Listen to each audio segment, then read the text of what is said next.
Bonjour, c'est Josiane Joyce. Continuons un petit peu l'explication dans le domaine de l'eau. Par exemple, l'oasis. L'oasis, dans le sable, dans le désert. Alors je ne vous parle pas du sable, on l'a déjà vu un petit peu. C'est comme la boue. On s'enfonce dans le sable, on s'enfonce dans la boue. Et on ne sait plus où on en est, on ne sait plus, voilà, on s'étouffe, on n'arrive pas à prendre une décision. Mais si on a une oasis, si on se promène dans l'oasis, il fait beau, tout va bien, ben, ça peut être l'indice d'une nostalgie de voyage passé. Hein, voilà. Pour ceux qui ont fait ce genre de voyage, hein, dans un endroit sympathique, ouvert, pas toujours obligé que ce soit dans le désert, ça peut être un joli voyage que vous avez fait. Donc c'est un peu la nostalgie. Mais ceux qui n'ont pas voyagé, ou alors ça peut être aussi dans complètement une autre explication, ben, ça peut être des désirs, des changements, un désir inavoué d'autre chose, d'ailleurs, de partir. Voilà, pour le thème de l'oasis. Je vous ai dit donc la boue c'est comme le sable, hein, donc on ne parle pas c'était l'oasis, mais c'était pas le sable, c'était pas le désert ou le sable dont on s'enfonce.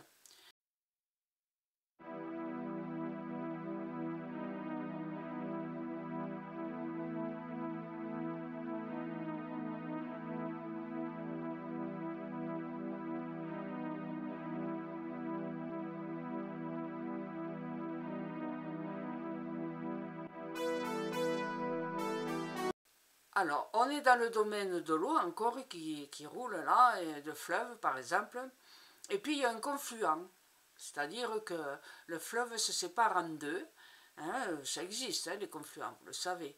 Donc voilà, l'eau, certaines fois, elle va à la mer, elle descend de la montagne, pas à cheval, mais elle descend de la montagne, et elle va à la mer.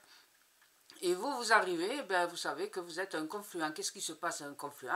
Souvent, eh ben, on a construit des villes avec des ports hein, pour aller d'un point à l'autre de la région. Quoi. Un confluent, ça peut être un choix. Voilà, vous êtes arrivé et vous devez prendre une direction ou une autre. C'est ça le confluent. C'est un peu comme le carrefour. Hein. Carrefour, on a plusieurs possibilités. Mais le confluent, il n'y en a que deux. Ou c'est un endroit ou c'est un autre.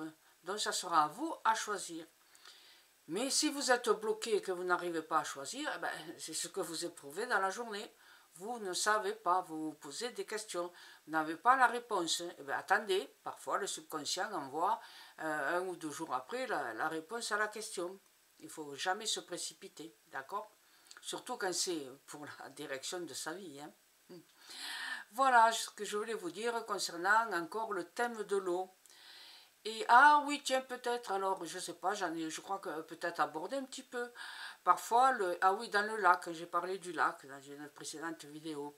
Le lac, il reflète, hein, il reflète beaucoup enfin, tout ce qui se passe aux environnements. Quand le lac est calme, c'est souvent, ça dépend, il n'y a pas beaucoup de lacs qui ont des vagues.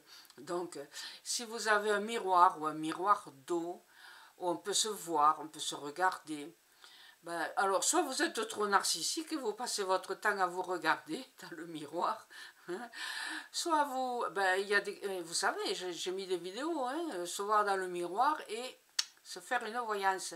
Ah ah. Bon, allez, en dessous, je vous mettrai les URL où on peut se voir dans un miroir. Bon, eh bien, le miroir, s'il reflète le ciel, l'environnement, le miroir du lac, s'il reflète le paysage, eh bien, c'est que vous avez envie d'ailleurs, peut-être, d'expérimenter autre chose. Et puis, si vous vous mirez dans l'eau, eh bien là, c'est pas pareil, c'est un côté narcissique, hein, d'accord? Et c'est à vous de voir, chacun doit trouver ce que le rêve lui dit. Voilà, moi je vous donne des indications larges et à vous de trouver celle qui convient le mieux à la situation que vous vivez. D'accord? C'est ça l'explication des rêves. Chacun doit trouver. C'est pas comme la clé des songes où on vous impose ce qui soi-disant va vous arriver. Eh bien non. Dans l'explication des rêves, dans l'explication psychologique des rêves, celle que moi je fais, que j'ai étudiée pendant plus d'une dizaine d'années. On doit savoir, enfin on doit comprendre les motivations, pourquoi on est arrivé dans la nuit et ce qui nous arrive dans les 2 ou 3 jours avant, les 2 ou 3 jours après. Quand on est en période de divorce, c'est pas la même chose que quand on est au chômage ou quand on va se marier. Et on fait des rêves adaptés à la situation du moment. Voilà. Allez, rendez-vous pour une autre vidéo. À bientôt. Merci. Au revoir.